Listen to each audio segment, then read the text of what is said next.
सतनाम श्री वाहिगुरु साहिब जी। एक ओंकार सतनाम करता पुरख निरभउ निर्वैर अकाल मूरत अजूनी सैभं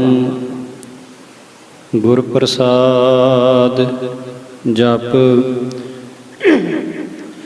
आदि सच जुगाद सच है भी सच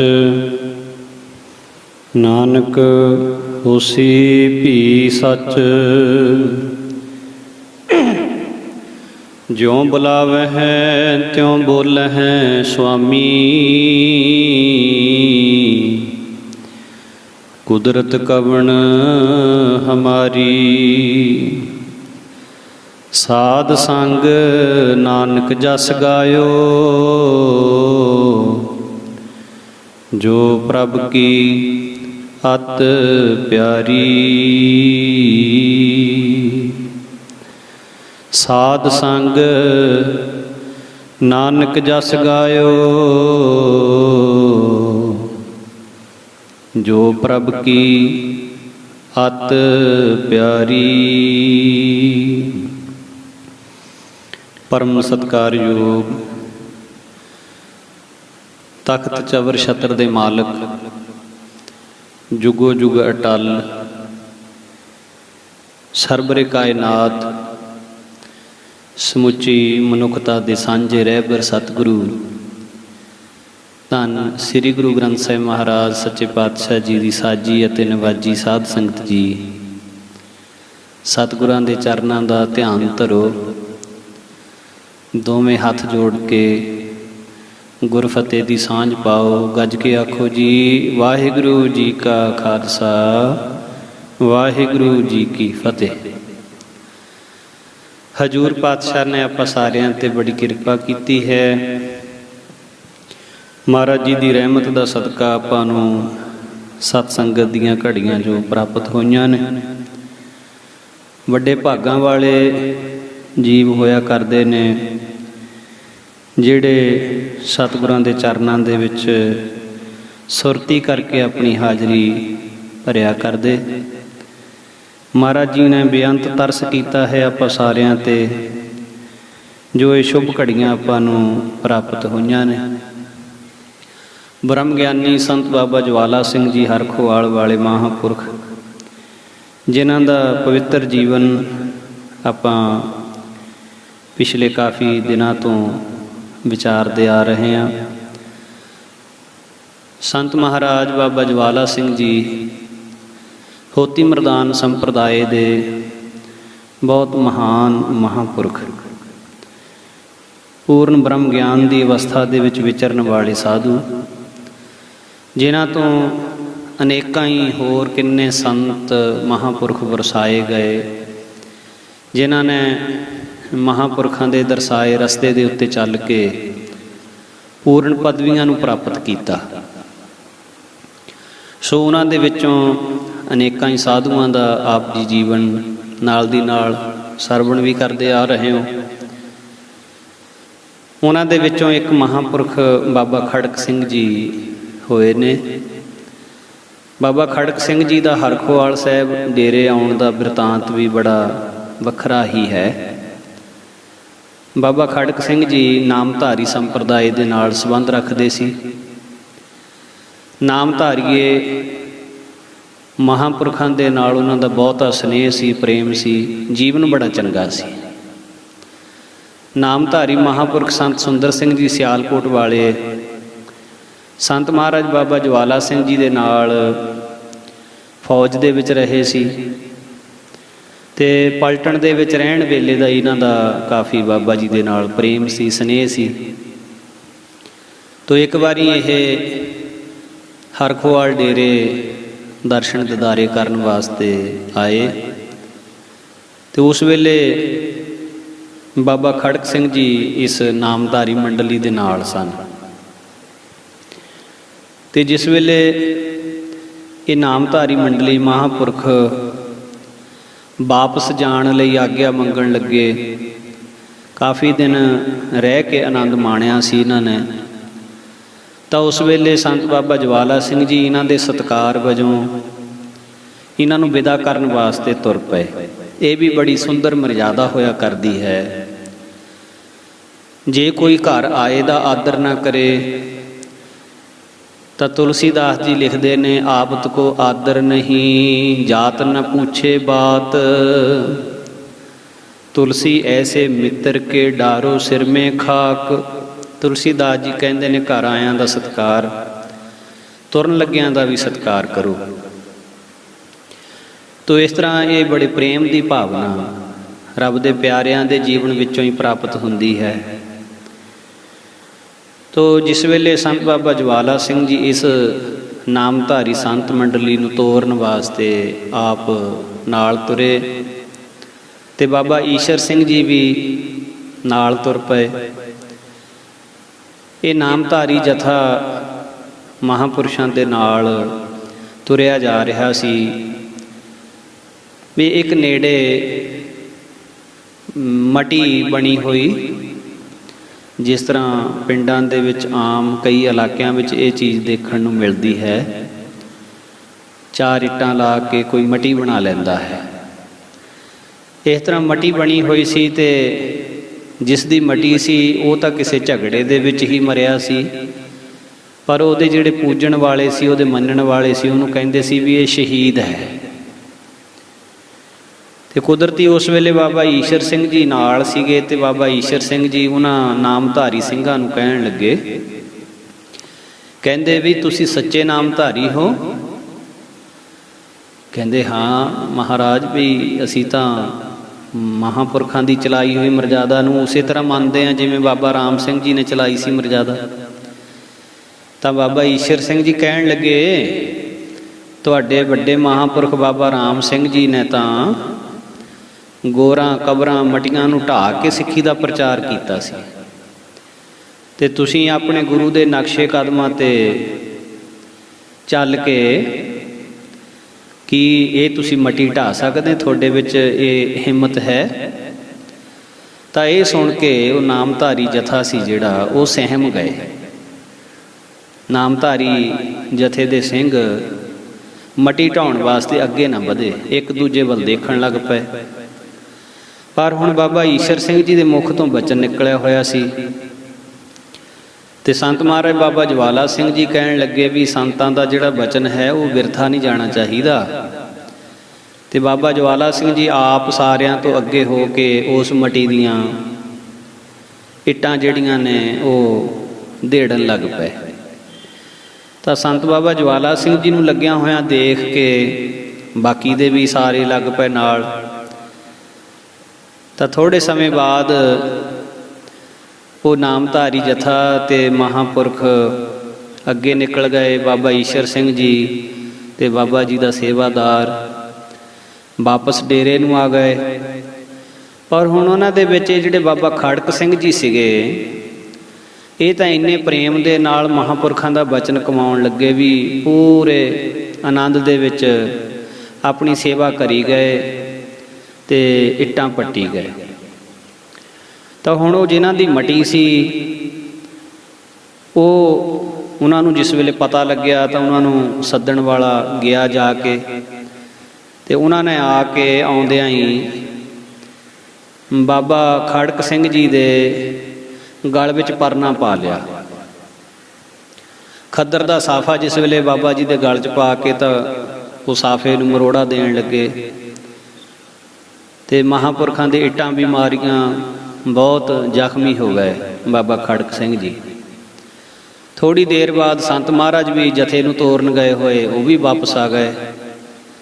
ਜਦ ਉਹਨਾਂ ਨੇ ਆ ਕੇ ਬਾਬਾ ਖੜਕ ਸਿੰਘ ਦੀ ਹਾਲਤ ਦੇਖੀ ਤਾਂ ਸੇਵਾਦਾਰਾਂ ਨੂੰ ਨਾਲ ਲੈ ਕੇ ਬਾਬਾ ਜੀ ਬਾਬਾ ਖੜਕ ਸਿੰਘ ਨੂੰ ਉਠਾ ਕੇ ਡੇਰੇ 'ਚ ਲੈ ਆਏ ਅੰਦਰ ਤੇ ਕਿਹਾ ਵੀ ਸੇਵਾ ਕਰੋ ਇਹਨਾਂ ਦੀ, ਹੁਣ ਕਿਸੇ ਤਰ੍ਹਾਂ ਦੁੱਧ ਪਾਣੀ ਛਕਾਓ, ਘਿਓ ਪਾ ਕੇ ਦੁੱਧ ਹਲਦੀ ਪਾ ਕੇ ਛਕਾਓ।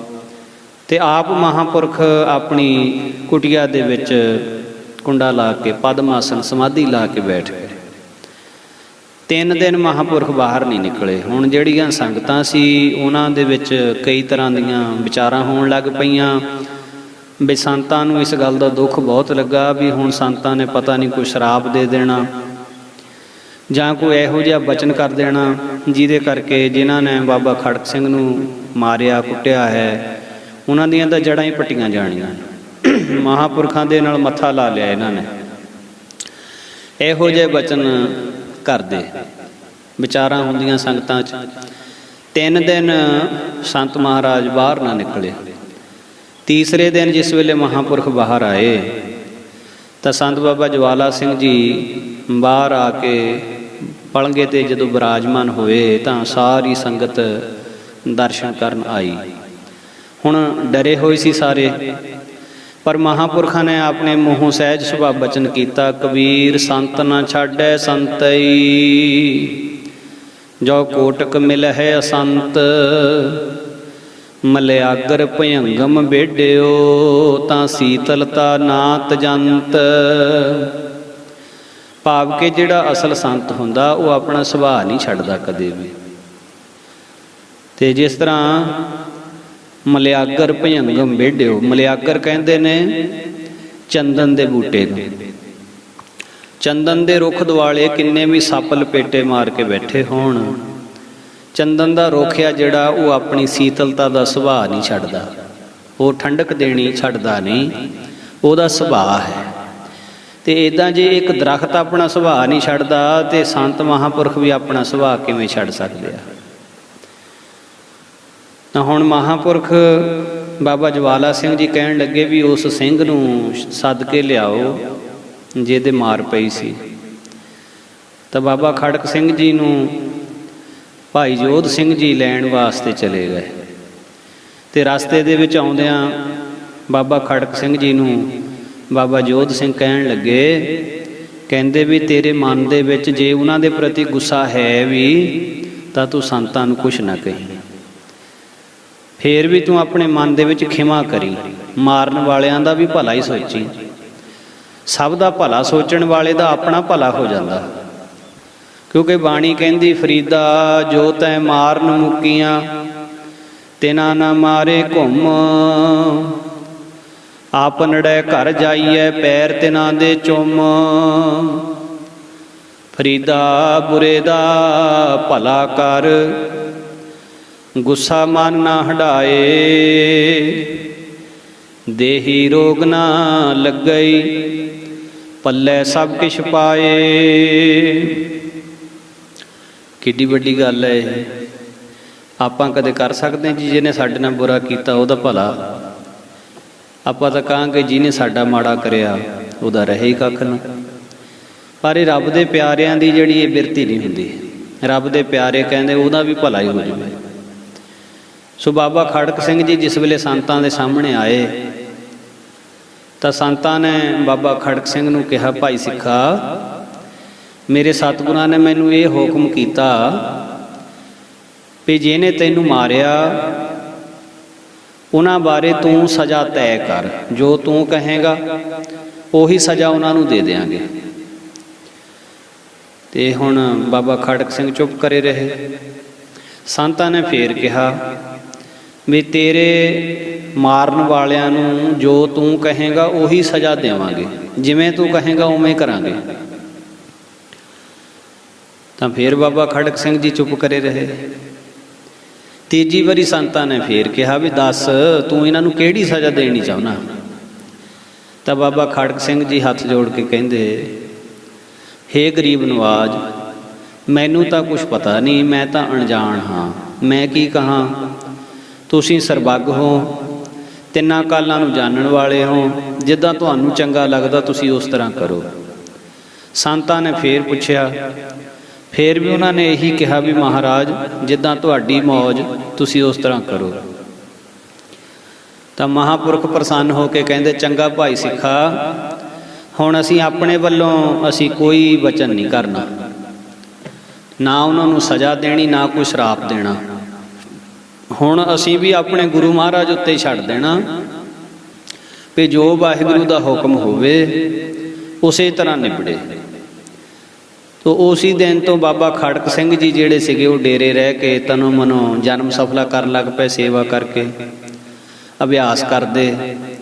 ਤੇ ਉਹਨਾਂ ਦਾ ਇੰਨਾ ਨਿਸ਼ਚਾ ਸੀ ਸੰਤਾਂ ਦੇ ਉੱਤੇ, ਸਿਦਕ ਸੀ ਵੀ ਬਾਬਾ ਜਵਾਲਾ ਸਿੰਘ ਜੀ ਵਿੱਚ ਤੇ ਬਾਬਾ ਰਾਮ ਸਿੰਘ ਜੀ ਨਾਮਧਾਰੀ ਵਿੱਚ ਉਹਨਾਂ ਨੂੰ ਕੋਈ ਫਰਕ ਨਹੀਂ ਸੀ ਲੱਗਦਾ, ਕਿਉਂਕਿ ਉਹ ਪਹਿਲਾਂ ਨਾਮਧਾਰੀ ਸੰਪਰਦਾ ਦੇ ਨਾਲ ਉਹਨਾਂ ਦਾ ਸੰਬੰਧ ਸੀ ਤੇ ਉੱਥੇ ਜਪ ਤਪ ਕੀਤਾ ਸੀ ਉਹਨਾਂ ਨੇ। ਤੋ ਇਸ ਤਰ੍ਹਾਂ ਨਾਲ ਬਹੁਤ ਯਕੀਨ ਭਰੋਸੇ ਨਾਲ ਬਾਬਾ ਖੜਕ ਸਿੰਘ ਜੀ ਸੇਵਾ ਕਰਨ ਲੱਗ ਪਏ। ਹੁਣ ਜਿਹੜੇ ਲਾਭ ਸਿੰਘ ਨੇ ਬਾਬਾ ਖੜਕ ਸਿੰਘ ਜੀ ਨੂੰ ਮਾਰਿਆ ਸੀ, ਜਿਸ ਤਰੀਕੇ ਨਾਲ ਮਾਰਿਆ ਸੀ, ਥੋੜ੍ਹੇ ਦਿਨ ਬੀਤੇ ਵੀ ਉਹਦੇ ਨਾਲ ਵੀ ਉਹੀ ਕੁਛ ਹੋਇਆ। ਉੱਚੀ ਉੱਚੀ ਰੌਲਾ ਪਾਉਂਦਾ ਵੀ ਮੇਰੇ ਗਲ ਵਿੱਚ ਕਿਸੇ ਨੇ ਕੱਪੜਾ ਪਾ ਲਿਆ, ਕੱਪੜਾ ਪਾ ਕੇ ਕੋਈ ਬਟਾ ਦੇਈ ਜਾਂਦਾ, ਜਦ ਕਿ ਸੀ ਕੁਝ ਵੀ ਨਹੀਂ, ਪਰ ਪਰਮੇਸ਼ਰ ਵੱਲੋਂ ਉਹਨੂੰ ਹੁਣ ਸਜ਼ਾ ਮਿਲ ਰਹੀ ਸੀ। ਜੋ ਮਹਾਂਪੁਰਖਾਂ ਬਚਨ ਕੀਤਾ ਸੀ ਵੀ ਹੁਣ ਪਰਮੇਸ਼ਰ ਗੁਰੂ ਸਾਹਿਬ ਦੇ ਹੱਥ ਵਾਸਿਆ, ਜਿੱਦਾਂ ਮਹਾਰਾਜ ਕਰਨਗੇ ਉੱਦਾਂ ਹੀ ਹੋਊਗੀ। ਤਾਂ ਹੁਣ ਇਹ ਗਲ ਦੇ ਵਿੱਚ ਕੱਪੜਾ ਕਹਿੰਦੇ ਵੀ ਪਾਇਆ ਹੋਇਆ ਕਿਸੇ ਨੇ, ਮੇਰਾ ਗਲ ਘੁੱਟ ਹੋ ਗਿਆ, ਇੱਟਾਂ ਵੱਜਦੀਆਂ, ਇੱਦਾਂ ਰੌਲਾ ਪਾਉਂਦਾ, ਉਸ ਦੀ ਵੀ ਫਿਰ ਇੱਦਾਂ ਹੀ ਮੌਤ ਹੋਈ।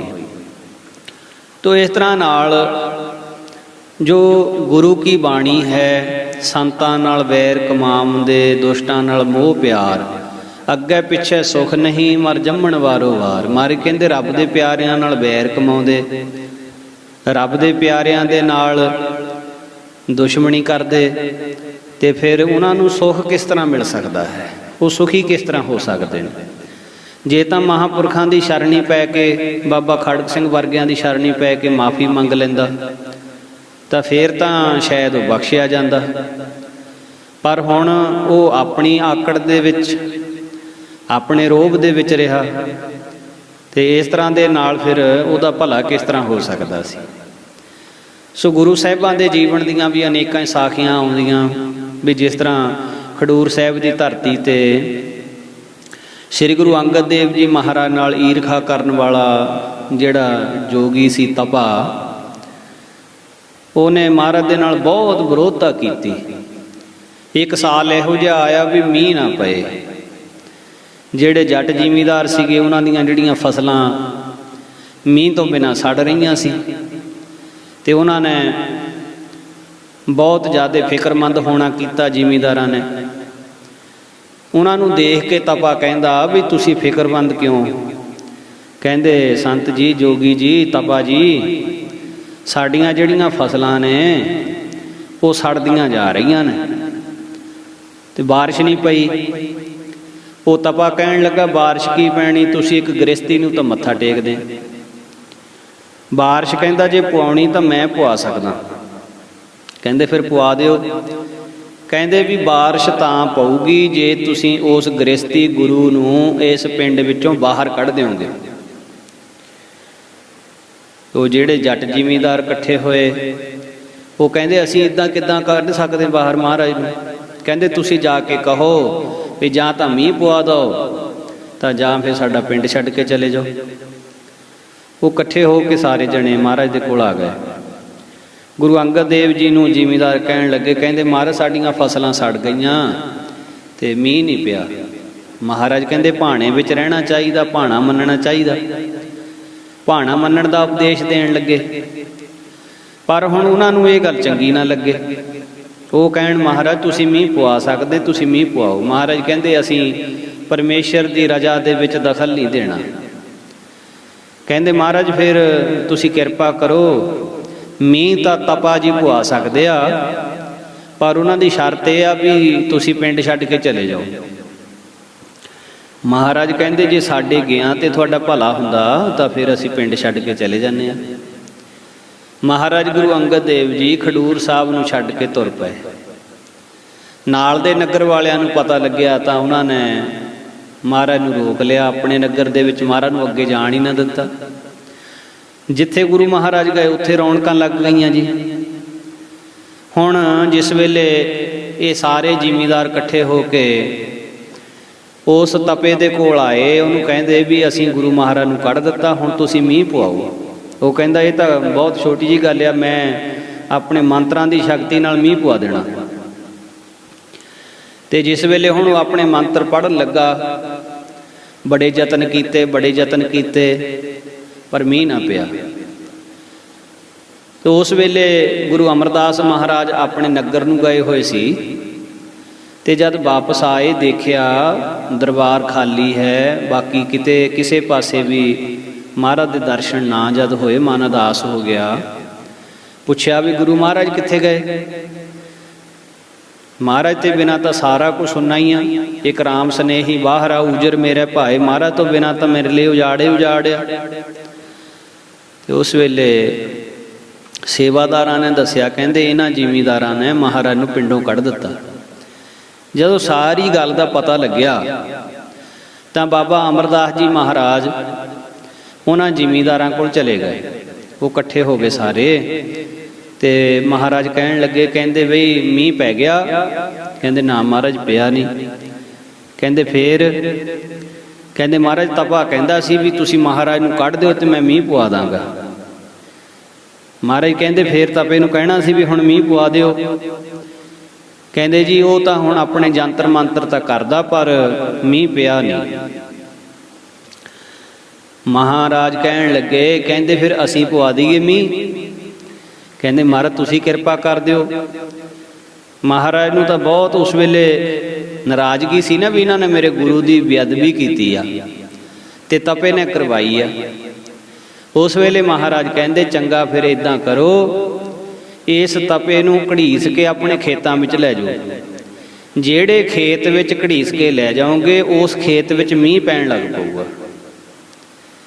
ਪਰ ਚੇਤਾ ਰੱਖਿਓ, ਜਿਸ ਖੇਤ ਵਿੱਚ ਇਹ ਤਪੇ ਨੂੰ ਲਿਜਾਓਗੇ ਉਹ 'ਚ ਹੀ ਮੀਂਹ ਪੈਣਾ, ਨਾਲ ਦੇ 'ਚ ਨਹੀਂ ਪੈਣਾ। ਹੁਣ ਉਹਨਾਂ ਦੇ ਵਿੱਚ ਖਿੱਚੋਤਾਣ ਪੈ ਗਈ।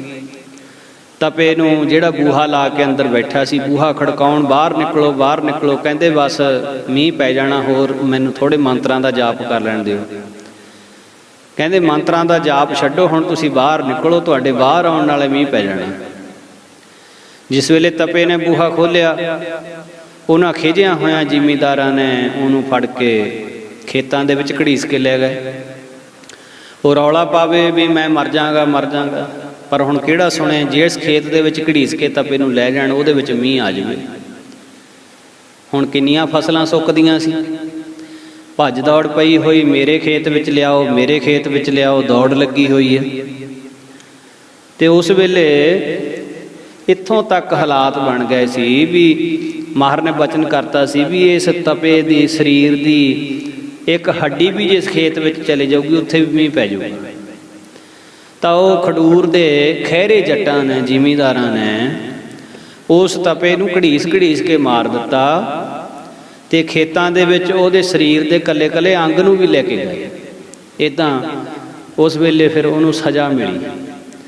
ਤਾਂ ਹੁਣ ਇਹ ਜਿਹੜੀ ਸਜ਼ਾ ਮਿਲਣ ਤੋਂ ਬਾਅਦ ਜਿਸ ਵੇਲੇ ਮਹਾਰਾਜ ਗੁਰੂ ਅਮਰਦਾਸ ਜੀ ਗੁਰੂ ਅੰਗਦ ਦੇਵ ਜੀ ਦੇ ਦਰਸ਼ਨ ਕਰਨ ਆਏ ਤਾਂ ਮਹਾਰਾਜ ਨੇ ਇਹਨਾਂ ਵੱਲ ਪਿੱਠ ਕਰ ਲਈ ਤੇ ਮਹਾਰਾਜ ਗੁਰੂ ਅਮਰਦਾਸ ਬਹੁਤ ਬਰਾਗ ਦੇ ਵਿੱਚ ਆ ਕੇ ਬੇਨਤੀ ਕਰਦੇ, ਮਹਾਰਾਜ ਮੇਰੇ ਤੋਂ ਕੀ ਗਲਤੀ ਹੋ ਗਈ?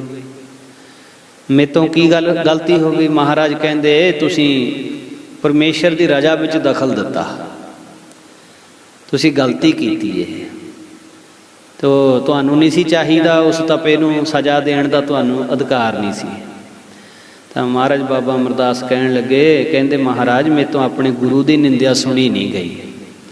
ਤੋ ਇਸ ਤਰ੍ਹਾਂ ਨਾਲ ਜਿਹੜਾ ਰੱਬ ਦੇ ਪਿਆਰਿਆਂ ਦੇ ਨਾਲ ਮੱਥਾ ਲਾਉਂਦਾ, ਸੰਤਾਂ ਸਾਧੂਆਂ ਨਾਲ ਮੱਥਾ ਲਾਉਂਦਾ, ਮਾਹਰ ਕਹਿੰਦੇ ਅੱਗੇ ਪਿੱਛੇ ਸੁੱਖ ਨਹੀਂ, ਮਰ ਜੰਮਣ ਵਾਰੋ ਵਾਰ ਉਹਨਾਂ ਨੂੰ ਨਾ ਇੱਥੇ ਸੁੱਖ ਤੇ ਨਾ ਪਰਲੋਕ ਵਿੱਚ ਸੁੱਖ, ਉਹਨਾਂ ਨੂੰ ਸੁੱਖ ਨਹੀਂ ਮਿਲਦਾ। ਤੇ ਹੁਣ ਜਿਹੜੇ ਮਹਾਂਪੁਰਖਾਂ ਦਾ, ਬੰਦਗੀ ਵਾਲਿਆਂ ਦਾ ਸਤਿਕਾਰ ਕਰਦੇ, ਉਹਨਾਂ ਨੂੰ ਕੀ ਬਖਸ਼ਿਸ਼ਾਂ ਹੁੰਦੀਆਂ? ਅਗਲੀ ਸਾਖੀ ਜਿਹੜੀ ਆ ਉਹ ਇਸ ਬਾਤ ਨੂੰ ਸਪਸ਼ਟ ਕਰਦੀ ਹੈ। ਸਰਦਾਰ ਦਲੀਪ ਸਿੰਘ ਤੇ ਸਰਦਾਰ ਗੁਰਦਿਆਲ ਸਿੰਘ ਦੋਨੋਂ ਸਕੇ ਭਾਈ ਸੀਗੇ।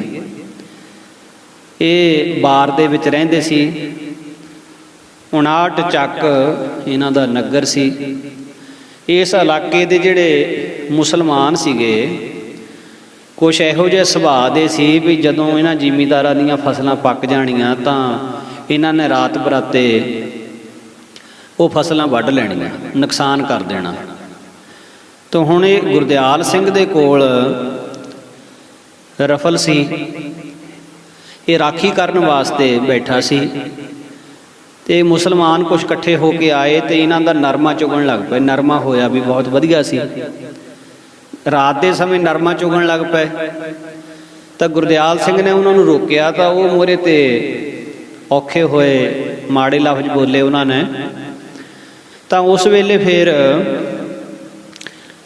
ਜੋ ਕਿ ਗੁਰਦਿਆਲ ਸਿੰਘ ਦੇ ਕੋਲ ਬੰਦੂਕ ਸੀ, ਰਫਲ ਸੀ, ਉਹਨੇ ਫਾਇਰ ਕਰ ਦਿੱਤਾ।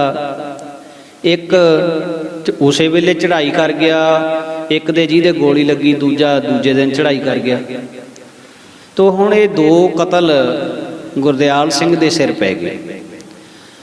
ਹੁਣ ਜਿਸ ਥਾਣੇਦਾਰ ਦੇ ਕੋਲ ਰਿਪੋਰਟ ਗਈ ਉਹ ਵੀ ਮੁਸਲਮਾਨ, ਉਹਨ ਵੀ ਬੜੀ ਰਿਪੋਰਟ ਭਾਰੀ ਲਿਖੀ, ਬਹੁਤ ਕਸੂਰ ਕੱਢਿਆ ਗੁਰਦਿਆਲ ਸਿੰਘ ਦਾ।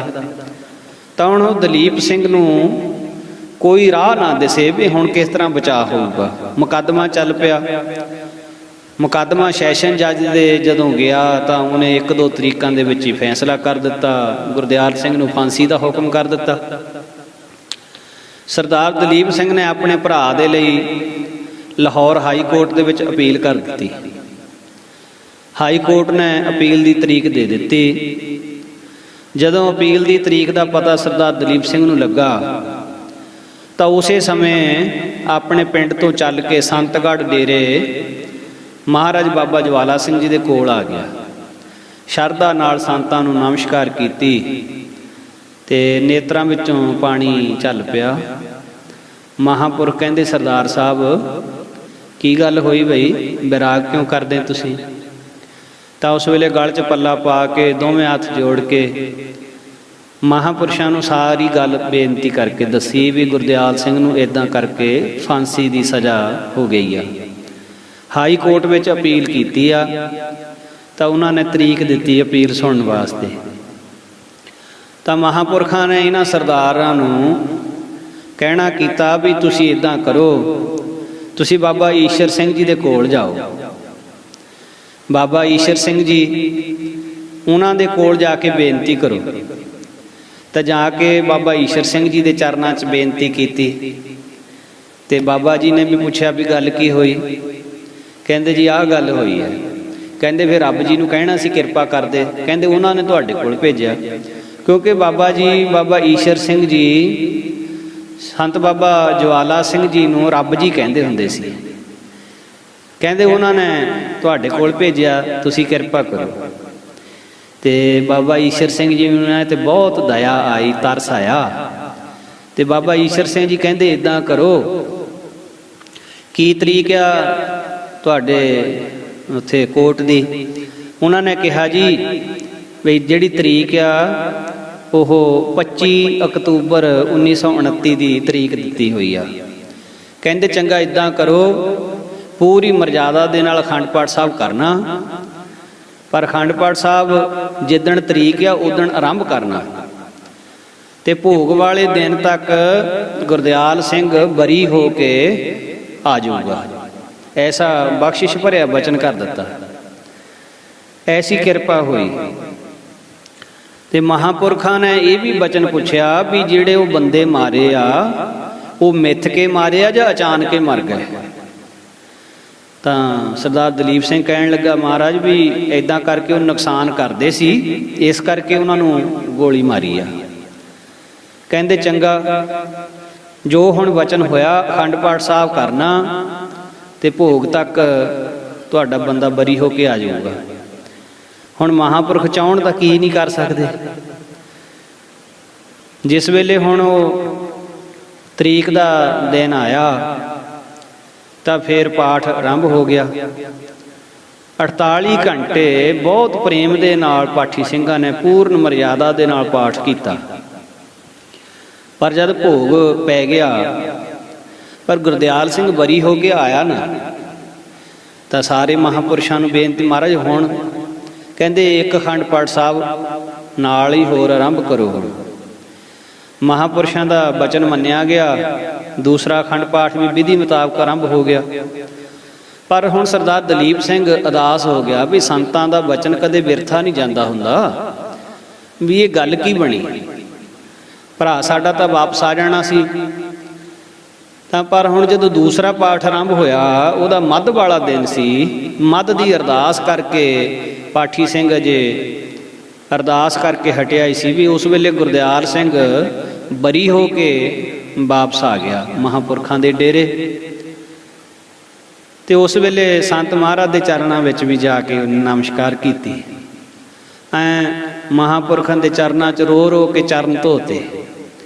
ਮਹਾਂਪੁਰਖ ਕਹਿੰਦੇ ਗੁਰਦਿਆਲ ਸਿੰਘ ਬਈ ਤੈਂ ਤਾਂ ਕੱਲ੍ਹ ਆ ਜਾਣਾ ਸੀ ਭੋਗ ਤੱਕ, ਪਰ ਤੂੰ ਅੱਜ ਕਿਉਂ ਨਹੀਂ ਆਇਆ, ਕੱਲ੍ਹ ਕਿਉਂ ਨਹੀਂ ਆਇਆ, ਅੱਜ ਕਿਸ ਤਰ੍ਹਾਂ ਆਇਆ।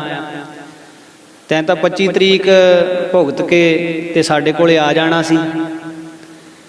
ਤੇ ਉਹ ਗੁਰਦਿਆਲ ਸਿੰਘ ਕਹਿਣ ਲੱਗਾ, ਕਹਿੰਦਾ ਮਹਾਂਪੁਰਖੋ ਪਤਾ ਤੁਹਾਨੂੰ ਸਾਰਾ ਕੁਝ, ਤੁਸੀਂ ਜਾਣੀ ਜਾਣਿਆ, ਮੇਰੇ ਨਾਲ ਜੋ ਕੁਝ ਵਰਤਿਆ ਉਹ ਤੁਸੀਂ ਆਪ ਹੀ ਵਰਤਾਇਆ, ਪਰ ਹੁਣ ਮੇਰੇ ਕੋਲੋਂ ਜਿਹੜੀ ਗੱਲ ਪੁੱਛਣ ਦੀ ਤੁਸੀਂ ਕਰ ਰਹੇ ਆ, ਉਹ ਤਾਂ ਹੁਣ ਸੰਗਤ ਨੂੰ ਸੁਣਾਉਣਾ ਕਰਕੇ ਤੇ ਸੰਗਤ ਦੀ ਤਸੱਲੀ ਕਰਾਉਣੀ, ਸੰਗਤ ਦੀ ਸ਼ਰਧਾ ਬਣਾਉਣੀ ਆ, ਤਾਂ ਹੀ ਮੇਰੇ ਕੋਲੋਂ ਪੁੱਛ ਰਹੇ ਆ, ਹੋਰ ਨਹੀਂ ਕਿਹੜੀ ਗੱਲ ਤੁਹਾਨੂੰ ਨਹੀਂ ਪਤਾ। ਉਸ ਵੇਲੇ ਫਿਰ ਕੀ ਹੋਇਆ, ਭਾਈ ਗੁਰਦਿਆਲ ਸਿੰਘ ਸਾਰੀ ਗੱਲ ਜਿਸ ਵੇਲੇ ਲੱਗਾ ਦੱਸਣ, ਕਹਿੰਦਾ ਜੀ ਹਾਈ ਕੋਰਟ ਦੇ ਜੱਜ ਦੇ ਅੱਗੇ ਜਦੋਂ ਮੈਂ ਪੇਸ਼ ਹੋਇਆ ਤਾਂ ਹਾਈ ਕੋਰਟ ਦਾ ਜੱਜ ਸੀ ਜਿਹੜਾ, ਉਹ ਵੀ ਮੁਸਲਮਾਨ ਸੀ, ਤੇ ਹੁਣ ਜਿਹੜੇ ਬੰਦੇ ਮਰੇ ਸੀ ਉਹ ਵੀ ਮੁਸਲਮਾਨ ਸੀਗੇ, ਤੇ ਉਹਨੇ ਆਪਣੀ ਕੌਮ ਦਾ ਪੱਖ ਕਰਨਾ ਸੀ। 3 ਘੰਟੇ ਤੱਕ ਵਕੀਲਾਂ ਵਿੱਚ ਬਹਿਸ ਹੋਈ। ਕਹਿੰਦਾ ਜੀ ਸਾਡੇ ਵਕੀਲ ਨੂੰ, ਸਰਕਾਰੀ ਵਕੀਲ ਨੇ ਔਰ ਜਿਹੜੇ ਮਰੇ ਸੀ ਉਹਨਾਂ ਦੇ ਵਕੀਲ ਨੇ ਆਪਣੇ ਸਵਾਲਾਂ ਦੇ ਅੰਦਰ ਕੁਝ ਦੱਬ ਲਿਆ। ਦੁਪਹਿਰ ਦੇ ਖਾਣੇ ਦਾ ਸਮਾਂ ਹੋਇਆ ਤਾਂ ਫਿਰ ਦੁਬਾਰਾ ਕੋਰਟ ਲੱਗ ਗਈ, ਫਿਰ ਸੱਦ ਲਏ ਤਾਂ ਜੱਜ ਨੇ ਕਹਿੰਦਾ ਮੇਰੇ ਵੱਲ ਬੜੀ ਕੌੜੀ ਅੱਖ ਨਾਲ ਝਾਕਿਆ, ਤੱਕਿਆ, ਕਹਿੰਦਾ ਮੈਨੂੰ ਯਕੀਨ ਹੋ ਗਿਆ ਵੀ ਹੁਣ ਇਹਨੇ ਜੋ ਫਾਂਸੀ ਦਾ ਹੁਕਮ ਹੋਇਆ ਉਹੋ ਹੀ ਇਹਨੇ ਪੱਕਾ ਰਹਿਣ ਦੇਣਾ, ਇਹਨੇ ਮਾਫੀ ਨਹੀਂ ਦੇਣੀ। ਤਾਂ ਉਸ ਵੇਲੇ ਉਹਨੇ ਕਲਮ ਚੱਕੀ, ਹੁਕਮ ਲਿਖਣ ਲੱਗਾ ਜੱਜ, ਤਾਂ ਉਹਦੀ ਕਲਮ ਖੜ ਗਈ, ਲਿਖਿਆ ਨਾ ਜਾਵੇ। ਉਹ ਇੱਧਰ ਉੱਧਰ ਦੇਖਣ ਲੱਗ ਪਿਆ, ਫਿਰ ਉਹਨੇ ਬੜੇ ਸਹਿਜ ਦੇ ਨਾਲ ਕਲਮ ਚੱਕੀ, ਫਿਰ ਲਿਖਣ ਲੱਗਾ, ਲਿਖਿਆ ਹੀ ਨਾ ਗਿਆ। ਫਿਰ ਉੱਠ ਕੇ ਖੜਾ ਹੋ ਕੇ ਚਾਰੇ ਪਾਸੇ ਬੜੀ ਹੈਰਾਨੀ ਦੇ ਨਾਲ ਦੇਖਿਆ, ਫਿਰ ਕੁਛ ਚਿਰ ਸੋਚਦਾ ਰਿਹਾ। ਫਿਰ ਕਹਿੰਦਾ ਵੀ 26 ਤਰੀਕ ਕੱਲ੍ਹ ਨੂੰ ਫਿਰ ਹਾਜ਼ਰ ਹੋਵੋ, ਫਿਰ ਗੱਲ ਕਰਾਂਗੇ। ਰਾਤ ਇਸੇ ਤਰ੍ਹਾਂ ਸੋਚਾਂ ਵਿਚਾਰਾਂ ਵਿੱਚ ਲੰਘਦੀ ਜਾ ਰਹੀ ਸੀ। ਕਹਿੰਦਾ ਫਿਰ ਰਾਤ ਦੇ ਸਮੇਂ ਮਹਾਰਾਜ ਆਪ ਜੀ ਦੇ ਦਰਸ਼ਨ ਹੋਏ ਤੇ ਆਪ ਜੀ ਨੇ ਵਚਨ ਕੀਤਾ ਵੀ ਅਸੀਂ ਤੈਨੂੰ ਬਰੀ ਕਰ ਦਿੱਤਾ, ਤੂੰ ਫਿਕਰ ਨਾ ਕਰ, ਤੈਨੂੰ ਫਾਂਸੀ ਨਹੀਂ ਹੋਊਗੀ। ਕਹਿੰਦਾ ਜੀ ਦਾਸ ਨੂੰ ਤਾਂ ਉਸੇ ਵੇਲੇ ਫਿਕਰ ਮੁੱਕ ਗਿਆ ਤੇ ਮਨ ਵਿੱਚ ਖੁਸ਼ੀ ਆ ਗਈ। ਗਮੀ ਦੇ ਬੱਦਲ ਤੁਹਾਡੇ ਸ਼ੁਭ ਵਚਨਾਂ ਰੂਪੀ ਹਵਾ ਦੇ ਨਾਲ ਉੱਡ ਗਏ। ਮੇਰਾ ਮਨ ਸ਼ੁਕਰਾਨੇ ਵਿੱਚ ਜੁੜ ਗਿਆ। ਸ਼ੁਕਰਾਨਾ ਕਰਦਿਆਂ ਹੀ ਸਾਰੀ ਰਾਤ ਬੀਤੀ। ਸਮੇਂ ਸਿਰ ਕਚਹਿਰੀ ਵਾਲਿਆਂ ਦੀ ਗੱਡੀ ਆ ਗਈ। ਕਹਿੰਦੇ ਦਾਸ ਨੂੰ ਕਹਿੰਦਾ ਫੇਰ ਹਾਈ ਕੋਰਟ ਲੈ ਗਏ। ਜੱਜ ਜਿਹਦਾ ਨਾਮ ਸੀ ਰਹੀਮ ਬਖਸ਼, ਰਹੀਮ ਬਖਸ਼ ਜੱਜ ਆਪਣੀ ਕੁਰਸੀ ਤੇ ਆ ਕੇ ਬੈਠਾ। ਮੈਨੂੰ ਆਵਾਜ਼ ਪਈ, ਫੇਰ ਪੇਸ਼ ਕੀਤਾ ਗਿਆ। ਜੱਜ ਨੇ ਉਸੇ ਵੇਲੇ ਫੇਰ ਕਲਮ ਚੱਕੀ ਲਿਖਣ ਵਾਸਤੇ, ਪਰ ਲਿਖਦਿਆਂ ਲਿਖਦਿਆਂ ਜਿਸ ਵੇਲੇ ਫਾਂਸੀ ਦਾ ਹੁਕਮ ਲਿਖਣ ਲੱਗਾ ਫੇਰ ਕਲਮ ਰੁਕ ਗਈ, ਲਿਖਿਆ ਨਾ ਗਿਆ। ਕਹਿੰਦਾ ਉਹਨੇ ਬੜੀ ਨਿਗਾਹ ਦੇ ਨਾਲ ਸਾਰੇ ਕਮਰੇ ਵੱਲ ਤੱਕਿਆ। ਫਿਰ ਜੱਜ ਮੈਨੂੰ ਕਹਿਣ ਲੱਗਾ, ਗੁਰਦਿਆਲ ਸਿੰਘ ਤੁਸੀਂ ਕਿਸੇ ਮੁਰਸ਼ਿਦ ਦੀ ਅਰਾਧਨਾ ਕਰਦੇ ਹੋ? ਤੇ ਕਹਿੰਦਾ ਮੈਂ ਕਿਹਾ ਜੱਜ ਸਾਹਿਬ ਵੀ ਮੇਰੇ ਤਾਂ ਮਹਾਂਪੁਰਖ ਸੰਤ ਬਾਬਾ ਜਵਾਲਾ ਸਿੰਘ ਜੀ ਹਨ। ਕਹਿੰਦਾ ਉਸ ਪੂਰਨ ਪੁਰਸ਼ ਨੂੰ ਤੂੰ ਬੇਨਤੀ ਕਰਕੇ ਰਝਾ ਲਿਆ, ਮੈਨੂੰ ਲੱਗਦਾ। ਮੈਨੂੰ ਠੀਕ ਠੀਕ ਗੱਲ ਦੱਸ, ਕਿਉਂਕਿ ਕੱਲ ਦਾ ਮੈਂ 3 ਵਾਰੀ ਤੈਨੂੰ ਫਾਂਸੀ ਦੀ ਸਜ਼ਾ ਲਿਖਣ ਵਾਸਤੇ ਕਲਮ ਚੱਕੀ ਆ, ਪਰ 3 ਵਾਰੀ ਮੇਰੀ ਕਲਮ ਨੂੰ ਤੇਰੇ ਮੁਰਸ਼ਿਦ ਨੇ ਆ ਕੇ ਫੜ ਲਿਆ। ਮੌਤ ਦੀ ਸਜ਼ਾ ਲਿਖਣ ਲੱਗੇ ਨੂੰ ਮੈਨੂੰ ਉਹਨੇ ਰੋਕ ਦਿੱਤਾ ਆ ਕੇ। ਹੁਣ ਵੀ ਤੇਰਾ ਮੁਰਸ਼ਿਦ ਜਿਹੜਾ ਆ ਉਹ ਮੇਰੇ ਸੱਜੇ ਪਾਸੇ ਖੜਾ ਆ। बड़ा जलाल भरिया चेहरा आ, शरीर के रंग ढंग जज रहीम बख्श ने कहना मैनू दसे तो मैनू यकीन हो गया भी तुसीं उस वेले उत्थे हाजिर खड़े सी। कहंदा जज ने अपनी कुर्सी तो उठ के हथ जोड़े, सिर झुका के सिजदा कीता, नाल ही कहंदा हुक्म लिख दिता गुरदयाल सिंह तू बरी आ, तू जा सकदा। मेरियां हथ कड़ियां खुल गईयां ते रात दी मैनू तां खुशी चढ़ी हुई सी भी महापुरुषां ने मैनू हुण बरी कर दिता। जज दा हुक्म सुन के कहंदा मेरे साथियां नूं ते बाकी परिवार नूं सारियां नूं खुशी दी हद ना रही। ते इस तरह नाल जज ने मैनू उस वेले एक गल कही, कहंदा भी कचहरी तो बाद मैनू मिल के जाई। रहीम बख्श जज दी कोठी कहंदा फिर मैं गया। जदों कोठी गया तो रहीम बख्श जज मैनू कहन लगा सरदार जी तेरा मुरशद बड़ा पूरा है ते किरपा कर मैनू अपने मुरशद दे दर्शन करा ते नाल मैनू ये दसी भई मेरे ते कदों किरपा करनगे।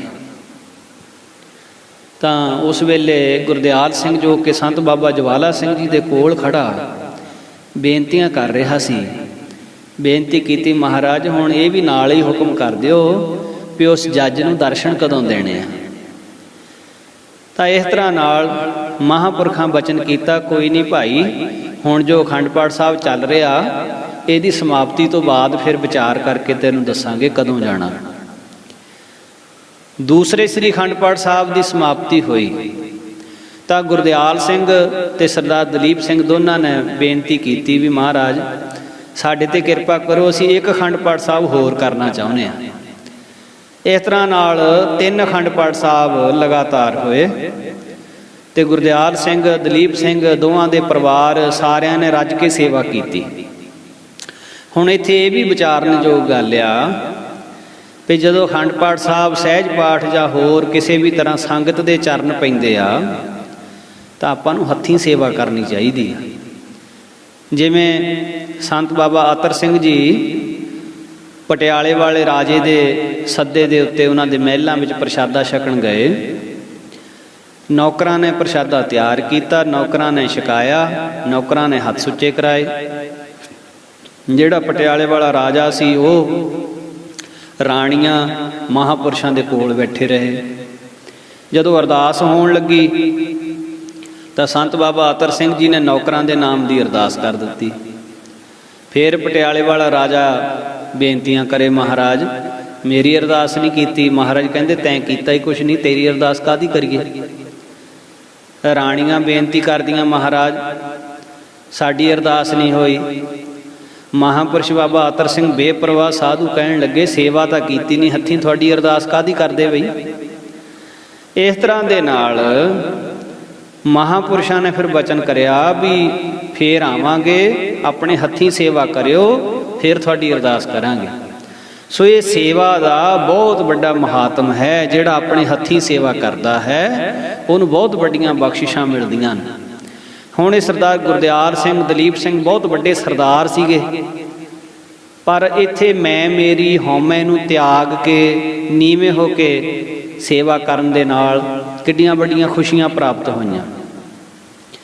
तो इस तरह नाल जदों तीसरे अखंड पाठ साहब की भी समाप्ति हुई तो फिर महापुरुषां अगे सरदार गुरदयाल सिंह ते दलीप सिंह बेनती करन लगे, कहंदे महाराज हुण कदों किरपा करोगे ते उस जज रहीम बख्श नूं कदों दर्शन दिओगे।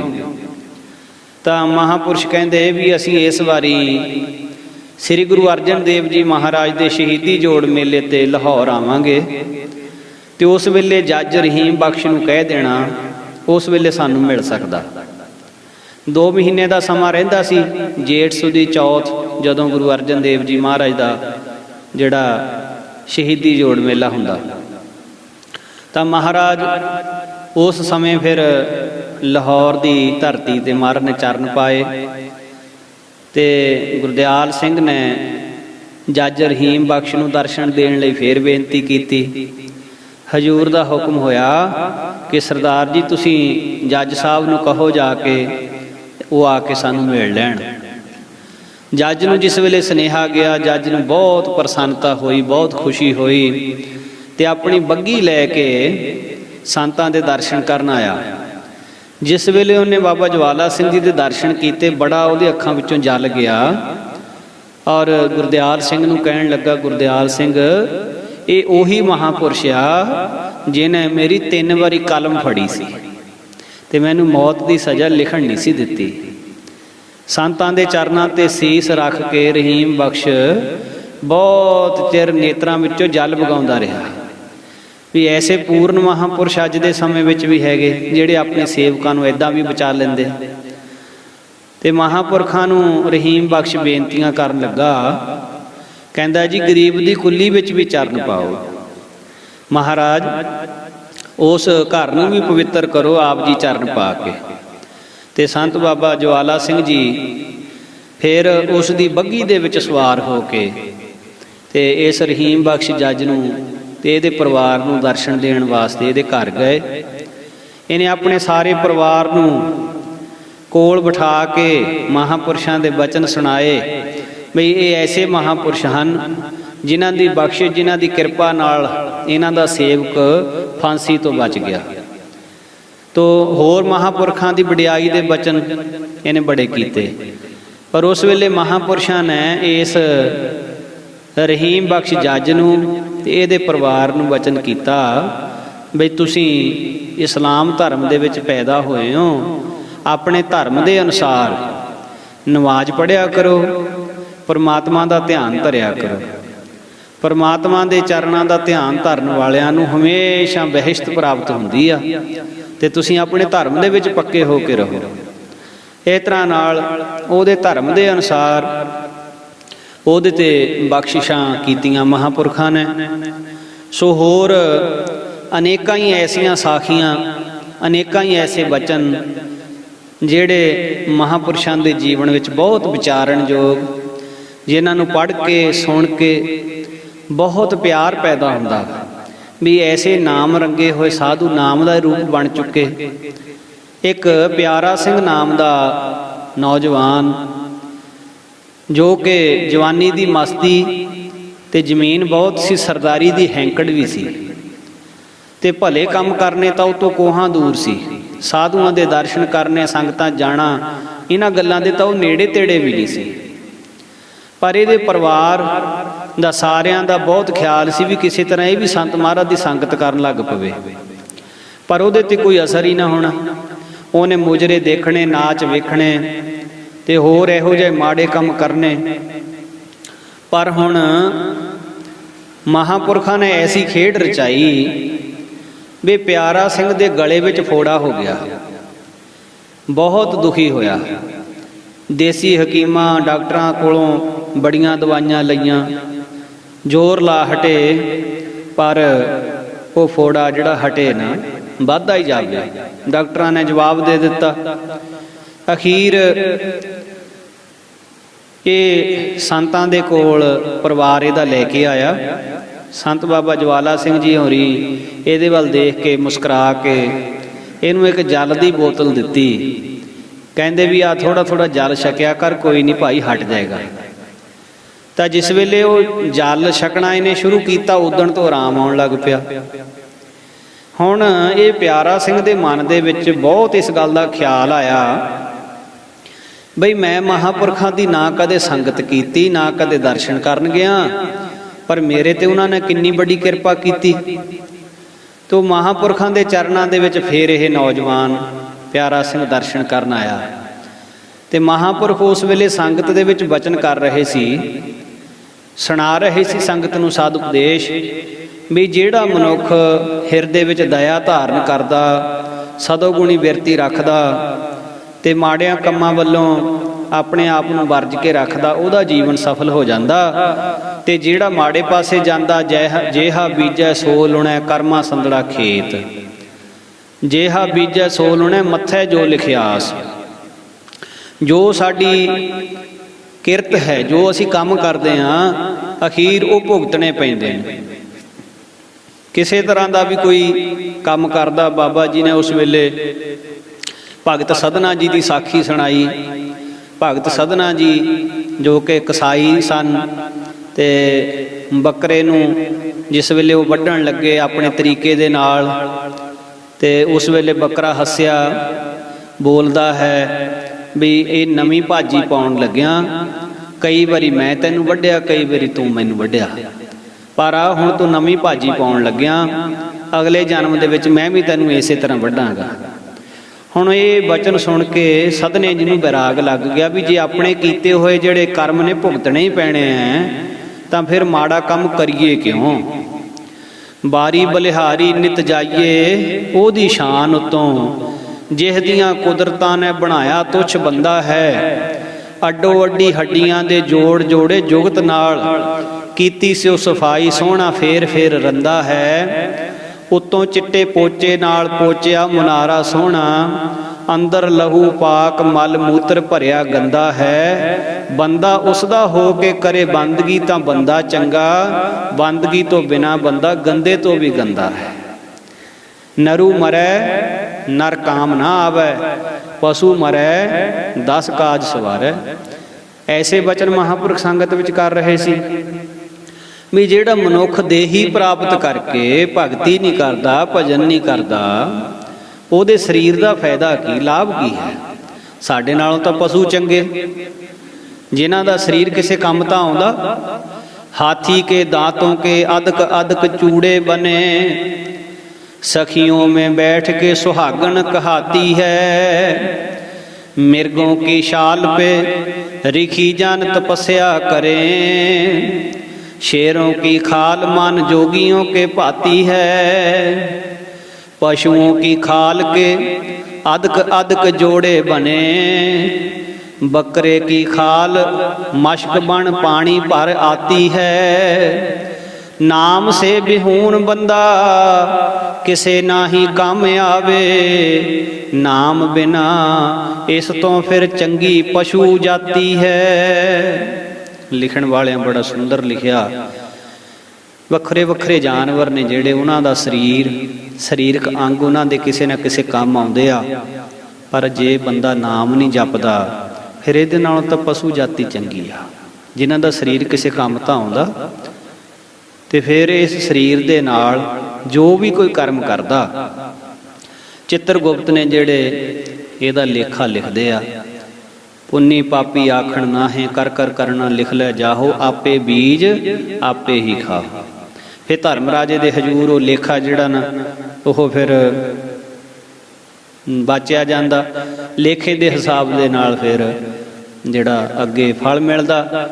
ਅਸੀਂ ਸਾਰੇ ਹੀ ਆਪਣੇ ਲਈ ਚਾਹੁੰਦੇ ਤਾਂ ਬਹੁਤ ਚੰਗਾ, ਕੋਈ ਵੀ ਨਹੀਂ ਚਾਹੁੰਦਾ ਮੈਨੂੰ ਦੁੱਖ ਮਿਲੇ, ਕੋਈ ਤਕਲੀਫ ਨਹੀਂ ਚਾਹੁੰਦਾ, ਨਾ ਆਪਣੇ ਲਈ ਨਾ ਆਪਣੇ ਪਰਿਵਾਰ ਲਈ। ਪਰ ਮਹਾਰਾਜ ਕਹਿੰਦੇ ਲੋੜ ਹੈ ਦਾਖ ਬਿਜੌਰੀਆਂ, ਕਿੱਕਰ ਬੀਜੈ ਜੱਟ, ਹੰਡੈ ਉੱਨ ਕਤਾਏ ਦਾ ਪੈਦਾ ਲੋੜ ਹੈ ਪੱਟ।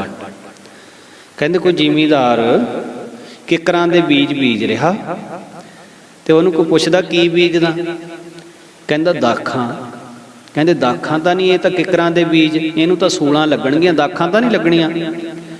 ਸੋ ਇਸ ਤਰ੍ਹਾਂ ਸਾਡਾ ਹਾਲ ਆ, ਬੀਜ ਦੇ ਕਿੱਕਰਾਂ ਦੇ ਬੀਜ ਤੇ ਪਰਪਾਲ ਦੇ ਦਾਖਾਂ। ਬੀਜੈ ਬਿਖ ਮੰਗੈ ਅੰਮ੍ਰਿਤ, ਵੇਖੋ ਇਹੋ ਨਿਆਂ। ਇਹ ਕਾਹਦਾ ਨਿਆਂ ਭਾਈ? ਬੀਜ ਕੇ ਜ਼ਹਿਰ ਤੇ ਮੰਗਣਾ ਅੰਮ੍ਰਿਤ। ਇਸ ਤਰ੍ਹਾਂ ਨਾਲ ਮਹਾਂਪੁਰਖ ਸਾਧ ਉਪਦੇਸ਼ ਸੰਗਤ ਨੂੰ ਸੁਣਾ ਰਹੇ ਸੀ। ਇਹ ਪਿਆਰਾ ਸਿੰਘ ਵੀ ਬੈਠਾ ਹੋਇਆ ਬਚਨ ਸੁਣ ਰਿਹਾ। ਹੁਣ ਮਹਾਂਪੁਰਖ ਜਦੋਂ ਕਮਾਈ ਵਾਲੇ ਕੋਈ ਬਚਨ ਬੋਲਦੇ ਆ, ਉਹਨਾਂ ਦੇ ਬਚਨਾਂ ਦਾ ਅਸਰ ਬਹੁਤ ਹੁੰਦਾ। ਸੋ ਹੁਣ ਦੇ ਸਮੇਂ ਦੇ ਵਿੱਚ ਦੇਖਿਆ ਜਾਵੇ ਪ੍ਰਚਾਰ ਦੀ ਕਮੀ ਨਹੀਂ ਹੈ, ਪ੍ਰਚਾਰ ਬਹੁਤ ਹੋ ਰਿਹਾ।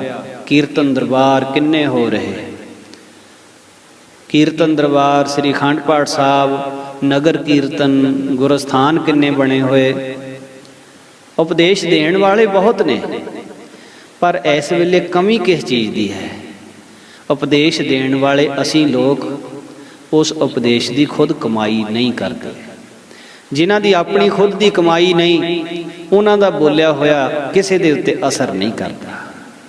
ਜਿਨ੍ਹਾਂ ਦੀ ਆਪਣੀ ਕਮਾਈ ਹੁੰਦੀ, ਜਿਹੜੇ ਆਪ ਉਸ ਬਚਨ ਨੂੰ, ਗੁਰੂ ਕੇ ਉਪਦੇਸ਼ ਨੂੰ ਕਮਾਇਆ ਹੁੰਦਾ ਜਿਨ੍ਹਾਂ ਨੇ, ਉਹਨਾਂ ਦੇ ਕਹਿਆ ਹੋਇਆ ਸਾਹਮਣੇ ਵਾਲੇ ਦਾ ਜੀਵਨ ਬਦਲ ਜਾਂਦਾ ਹੈ। ਉਹਨਾਂ ਦੇ ਕਹੇ ਹੋਏ ਦਾ ਅਸਰ ਹੁੰਦਾ ਹੈ। ਤੋ ਹੁਣ ਜਿਸ ਵੇਲੇ ਬ੍ਰਹਮ ਗਿਆਨੀ ਮਹਾਂਪੁਰਖ ਕੋਈ ਵਚਨ ਕਰਦੇ, ਜਿਵੇਂ ਪੂਰਨ ਮਹਾਂਪੁਰਖਾਂ ਦੇ ਜੀਵਨਾਂ ਦੀਆਂ ਆਪਾਂ ਸਾਖੀਆਂ ਸੁਣਦੇ ਆ ਰਹੇ ਹਾਂ, ਅਤੇ ਇਸੇ ਤਰ੍ਹਾਂ ਸੰਤ ਬਾਬਾ ਅਤਰ ਸਿੰਘ ਜੀ ਮਹਾਰਾਜ ਮਸਤੂਆਣਾ ਸਾਹਿਬ ਵਾਲਿਆਂ ਦੇ ਜੀਵਨ ਦੀ ਵੀ ਇੱਕ ਸਾਖੀ ਆਉਂਦੀ ਵੀ ਮਹਾਂਪੁਰਸ਼ ਆਪਣੇ ਅਸਥਾਨ 'ਤੇ ਇੱਕ ਦਰਖਤ ਦੇ ਹੇਠਾਂ ਮਹਾਂਪੁਰਖਾਂ ਦਾ ਪਲੰਘ ਲੱਗਿਆ ਹੋਇਆ ਸੀ, ਬੈਠੇ ਸੀ, ਅਤੇ ਉਸ ਦਰਖਤ ਨੂੰ ਕੰਡੇ ਹੁੰਦੇ, ਕੰਡਿਆਂ ਵਾਲਾ ਦਰਖਤ ਸੀ, ਅਤੇ ਸਹਿਜ ਸੁਭਾਅ ਉਸ ਦਰਖਤ ਵੱਲ ਨੂੰ ਦੇਖ ਕੇ ਬਾਬਾ ਅਤਰ ਸਿੰਘ ਮਹਾਰਾਜ ਮਸਤੂਆਣਾ ਸਾਹਿਬ ਵਾਲੇ ਕਹਿਣ ਲੱਗੇ, ਕਹਿੰਦੇ ਭਾਈ ਤੂੰ ਗੁਰਦੁਆਰੇ ਵਿੱਚ ਰਹਿੰਦਾ, ਆਪਣਾ ਕੰਡਿਆਂ ਵਾਲਾ ਸੁਭਾਅ ਛੱਡ ਕਿਉਂ ਨਹੀਂ ਦਿੰਦਾ? ਇੱਕ ਦਰਖਤ ਨੂੰ ਕਿਹਾ, ਕੰਡਿਆਂ ਵਾਲਾ ਸੁਭਾਅ ਛੱਡ ਕਿਉਂ ਨਹੀਂ ਦਿੰਦਾ, ਤੂੰ ਗੁਰੂ ਘਰ ਵਿੱਚ ਰਹਿੰਦਾ। ਕਹਿੰਦੇ ਜੀ ਉਸ ਦਰਖਤ ਦੇ ਸਾਰੇ ਕੰਡੇ 1-2 ਦਿਨਾਂ ਦੇ ਵਿੱਚ ਹੀ ਝੜ ਗਏ, ਅਤੇ ਮੁੜ ਕੇ ਉਸ ਦਰਖਤ ਨੂੰ ਕੰਡਾ ਨਹੀਂ ਨਿਕਲਿਆ। ਤੋ ਐਸੇ ਕਮਾਈ ਵਾਲੇ ਸਾਧੂ ਜਿਨ੍ਹਾਂ ਦੇ ਕਹੇ ਹੋਏ ਦਾ ਪ੍ਰਕਿਰਤੀ ਵੀ ਹੁਕਮ ਮੰਨਦੀ ਹੈ, ਪ੍ਰਕਿਰਤੀ ਉਹਨਾਂ ਦੇ ਮੁਖ ਤੋਂ ਨਿਕਲੇ ਹੋਏ ਬੋਲਾਂ 'ਤੇ ਅਮਲ ਕਰਦੀ ਹੈ। ਤੋ ਇੱਕ ਆਪਾਂ ਹਾਂ, ਸਾਡਾ ਕਿਹਾ ਹੋਇਆ ਕੋਈ ਸੁਣ ਕੇ ਰਾਜੀ ਨਹੀਂ, ਕੋਈ ਮੰਨ ਕੇ ਰਾਜੀ ਨਹੀਂ, ਅਤੇ ਉਹਦੇ ਵਿੱਚ ਕਸੂਰ ਕਿਸ ਦਾ ਹੈ? ਕਸੂਰ ਸਾਡਾ ਆਪਣਾ, ਜੇ ਆਪਣੀ ਕਮਾਈ ਨਾ ਹੋਵੇ ਤਾਂ।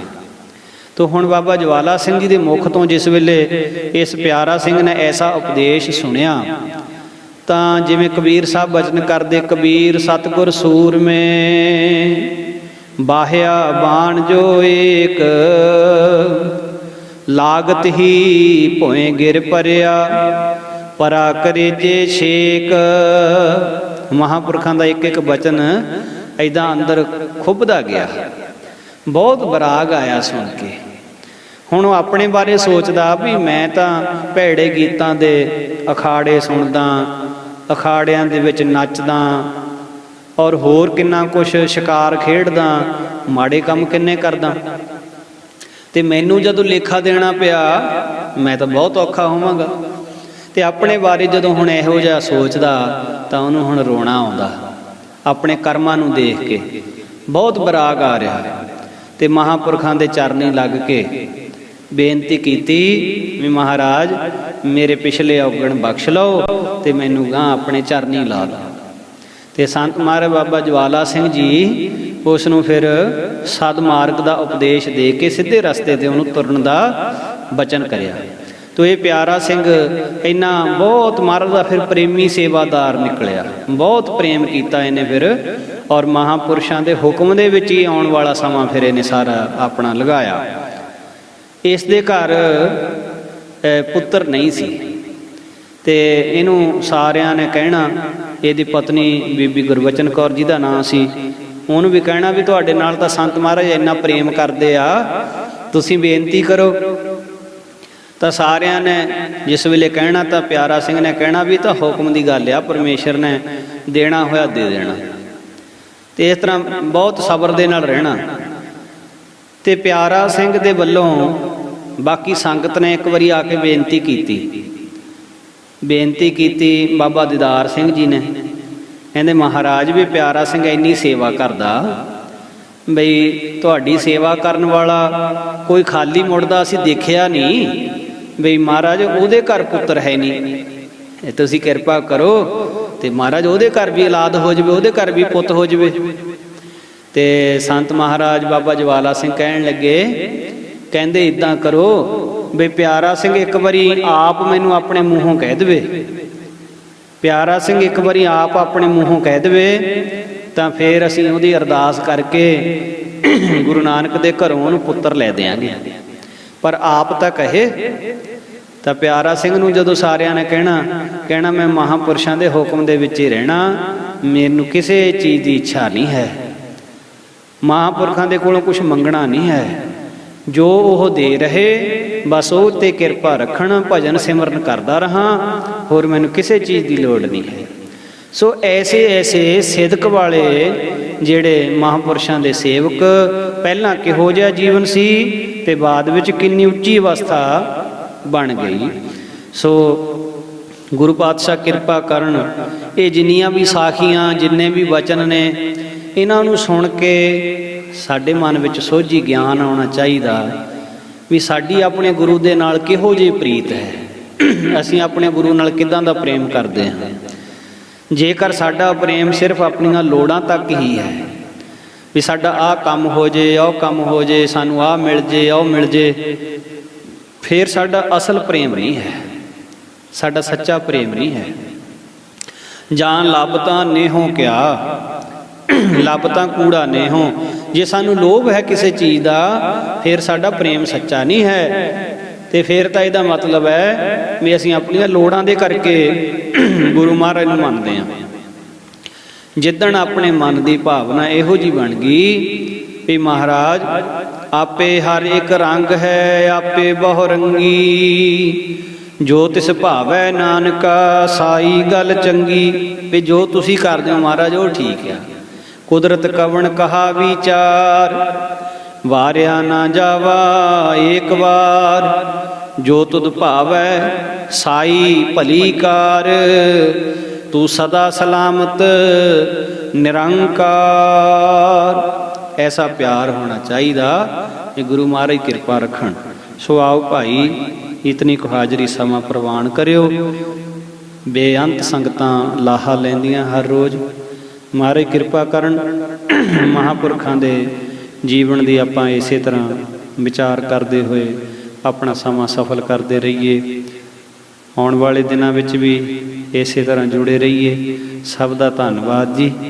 ਅਰਦਾਸ ਕਰਿਓ ਮਹਾਰਾਜ ਆਪਣੀ ਸੇਵਾ ਦੇ ਵਿੱਚ ਲਾਈ ਰੱਖਣ ਜੀ। ਆਓ 2-4 ਮਿੰਟ ਜਿਹੜੇ ਰਹਿੰਦੇ ਨੇ ਆਪਾਂ ਸਿਮਰਨ ਕਰੀਏ ਤੇ ਬੇਨਤੀ ਰੂਪ ਸ਼ਬਦ ਪੜ੍ਹ ਕੇ ਫਿਰ ਸਮਾਪਤੀ ਕਰੀਏ। ਵਾਹਿਗੁਰੂ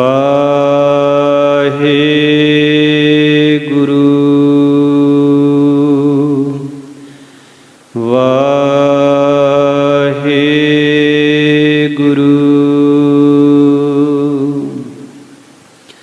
ਵਾਹਿਗੁਰੂ ਵਾਹਿਗੁਰੂ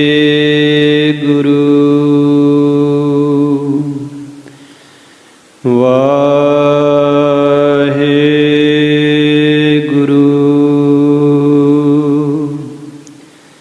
ਵਾਹਿਗੁਰੂ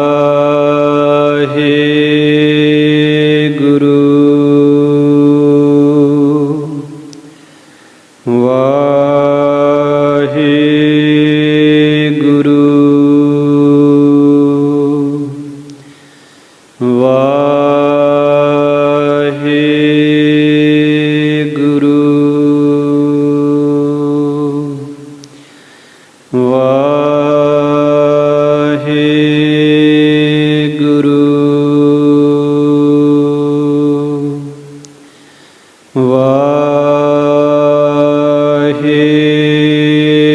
ਵਾਹਿਗੁਰੂ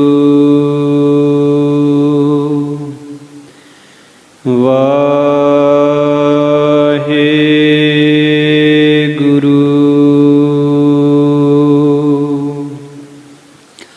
ਬਿਹਾਗੜਾ ਮਹੱਲਾ ਪੰਜਵਾਂ। ਛੰਤ ਸੁਨਹੁ ਬੇਨੰਤੀਆਂ ਸੁਆਮੀ ਮੇਰੇ RAM, ਕੋਟ ਅਪਰਾਧ ਭਰੇ ਭੀ ਤੇਰੇ ਚੇਰੇ RAM, ਦੁਖ ਹਰਨ ਕਿਰਪਾ ਕਰਨ ਮੋਹਨ, ਕਲ ਕਲੇਸਹਿ ਭੰਜਨਾ,